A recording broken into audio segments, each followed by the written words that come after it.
हर साल 2 दिसंबर को national pollution day मनाया जाता है। भोपाल गैस त्रासदी की याद में ये दिन मनाया जाता है। इस दौरान प्रदूषण नियंत्रण को लेकर जागरूकता फैलाई जाती है। वायु प्रदूषण लोगों को सबसे ज्यादा बीमार कर रहा है। सांस के जरिए प्रदूषित वायु लोगों के फेफड़ों को नुकसान पहुंचाता है। वायु प्रदूषण को लेकर जागरूक कर रही है शेल्बी डिवाइन अस्पताल की जानी मानी छाती रोग विशेषज्ञ डॉक्टर अनुपा शिल्पी खलखो।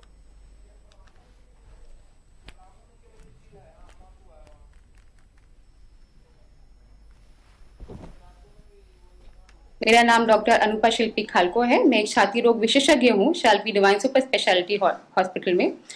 आज का दिन मानिए कि 2 दिसंबर को मनाया जाता है national air pollution control day.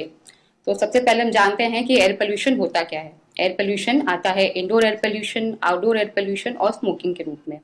Indoor air pollution में आता है धुआं, जो कि हम लोग यूज करते हैं खाने के रूप में, जो खाना बनाने के टाइम पे यूज होता है, जैसे कि ईंधन का धुआं, उपला यूज करते हैं घर में, गाँव में, उनका धुआं, या फिर जो केमिकल यूज करते हैं सफाई के लिए, अगरबत्ती का धुआं, यह सब चीजें वगैरह वगैरह होता है indoor air pollution. Outdoor air pollution में आता है आपका जो कि डीजल पेट्रोल का धुआं होता है, फर्टिलाइजर्स का धुआं होता है, फैक्ट्री से निकलने वाला धुआं होता है, वह आउटडोर एयर पोल्यूशन होता है। और स्मोकिंग, जो कि बहुत कॉमन होता है इन द फॉर्म ऑफ हुक्का, बीड़ी, सिगरेट, तंबाकू, तो वह सब चीजें मिल करके एयर पोल्यूशन कराती है। अब ये जो एयर पोल्यूशन होता है उसको हम लोग देखते हैं एयर क्वालिटी इंडेक्स के रूप में। रांची में भी देखा जाए तो एयर क्वालिटी इंडेक्स 160 से लेकर 170 के बीच में है, जो कि अभी दीपावली के बाद बहुत ज्यादा बढ़ गया है। वही चीज अगर हम लोग बाकी शहरों की बात करें, दिल्ली जो नंबर 1 पे होता है, उसमें 500 से 600 के बीच में एयर क्वालिटी इंडेक्स है। यह एयर क्वालिटी इंडेक्स जितना ज्यादा बढ़ता है उतना वह अनहेल्दी और या हानिकारक हो जाता है, जैसे कि 167 आपका अनहेल्दी एयर क्वालिटी इंडेक्स है। अब इससे होता क्या है, क्यों जानना जरूरी है।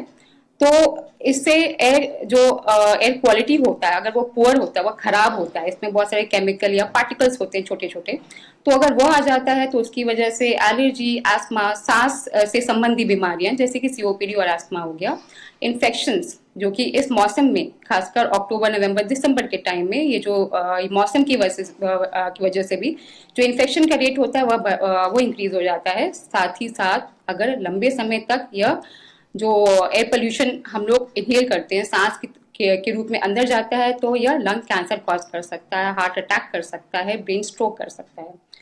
अभी हम लोग ये जानते हैं कि सब में यह चीजें हो सकती हैं, बहुत कॉमन है, लेकिन जिनमें पहले से ही फेफड़ा कमजोर है, जैसे कि दमा हो गया, सीओपीडी हो गया, तो उनमें पहले से ही फेफड़ा कमजोर होता है। उसके ऊपर अगर एयर पोल्यूशन अगर अंदर जाते हैं, ज्यादा एयर क्वालिटी इंडेक्स खराब होती है, तो उसमें सूजन और ज्यादा बढ़ जाता है, जिसकी वजह से जो मरीज होते हैं उनको बार बार अस्पताल आने की जरूरत पड़ सकती है, हॉस्पिटलाइजेशन बढ़ जाता है। हम लोग दवाइयाँ देते हैं, उसका जो हम लोग जो डोज होता है उसको इंक्रीज करने की जरूरत पड़ती है। तो इससे आगे चल करके मरीज को बहुत ज्यादा हानि पहुंचता है। बड़ी हैं, थोड़े बुजुर्ग हैं और जिनको पहले से दमा या सीओपीडी का प्रॉब्लम है, उनको हम बोलते हैं एयर प्यूरिफायर्स यूज करने के लिए। इसके साथ साथ आप आलोम विलोम कर सकते हैं, फेफड़े की एक्सरसाइज कर सकते हैं, खाना अच्छा खा सकते हैं हेल्दी डाइट के फॉर्म में। अब खाना महंगा नहीं होगा, ये जरूरी नहीं है, हेल्दी होना जरूरी है।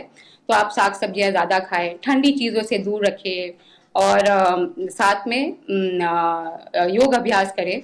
और हर साल हम लोग ये भी बोलते हैं कि आप हर साल वैक्सीनेशन यूज कर सकते हैं। वैक्सीनेशन आपका आता है इन्फ्लुएंजा वैक्सीन के नाम पे, तो आप हर साल जिनको भी दिक्कत होते हैं उनको हम एडवाइस करते हैं कि वह यूज कर सकते हैं।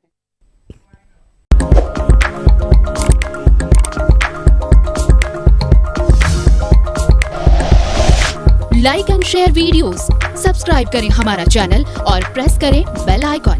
न्यूज़ 11 भारत, सच है तो दिखेगा।